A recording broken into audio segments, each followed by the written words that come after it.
How many of you consider yourselves caffeine addicts? Are you consuming too much caffeine on a daily basis?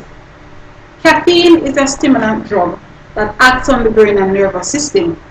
It blocks signals in your brain, stopping you from feeling sleepy, which eventually misleads your body thinking it does not need rest.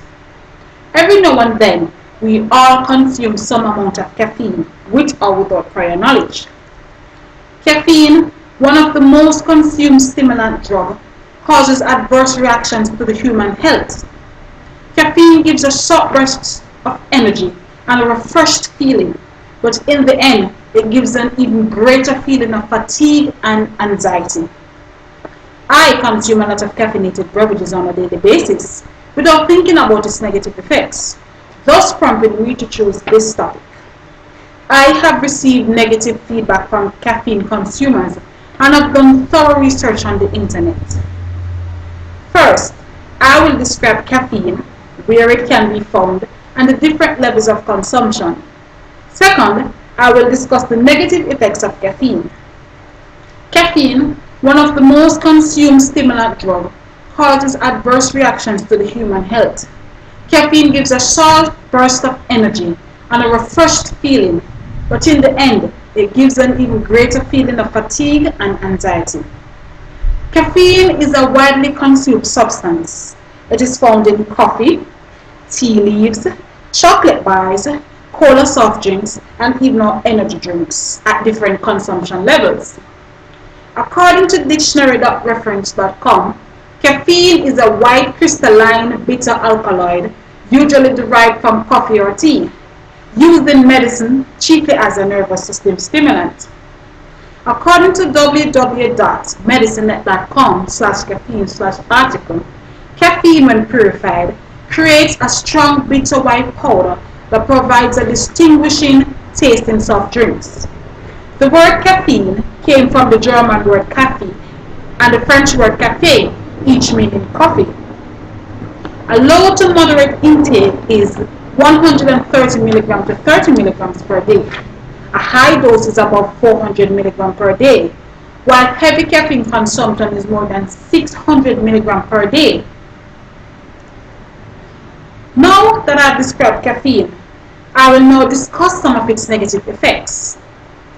The caffeine cycle, the energy boost, then the letdown.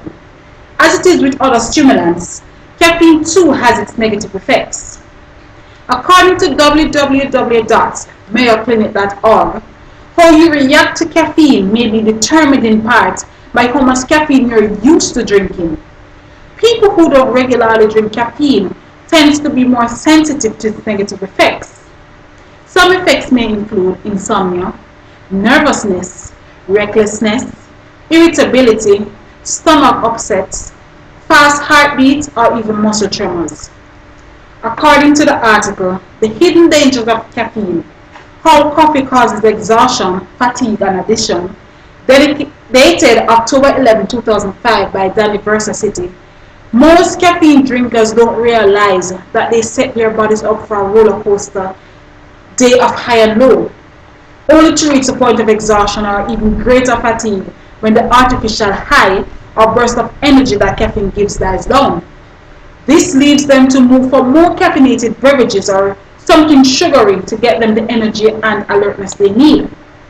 In the article written by Marcel Pick, OBGYN NP, on the www.women2women.com website, it is stated that caffeine flips the flight or flight switch in our bodies. When caffeine is consumed, it sends a lot of messages to various parts of our bodies, which is linked to us thinking or acting fast. Most times, when we do consume caffeine, it is either at our desk or in our cars. When the rush that caffeine gives is over, our adrenaline level drops, fatigue, anxiety, irritability, you name it, takes over. Thus the crash and burn effect. I first described caffeine, where it can be found, and the different levels of consumption. Finally, I discussed the negative effects of caffeine. Caffeine, one of the most consumed stimulant drugs, causes adverse reactions to the human health. Caffeine gives a short burst of energy and a refreshed feeling, but in the end, it gives an even greater feeling of fatigue and anxiety. I may not cause you to change your caffeine consumption, but at least you have been informed on the negative effects it can have on your health. So next time, when you decide to indulge in your daily craves, at least you know what it can do to your health.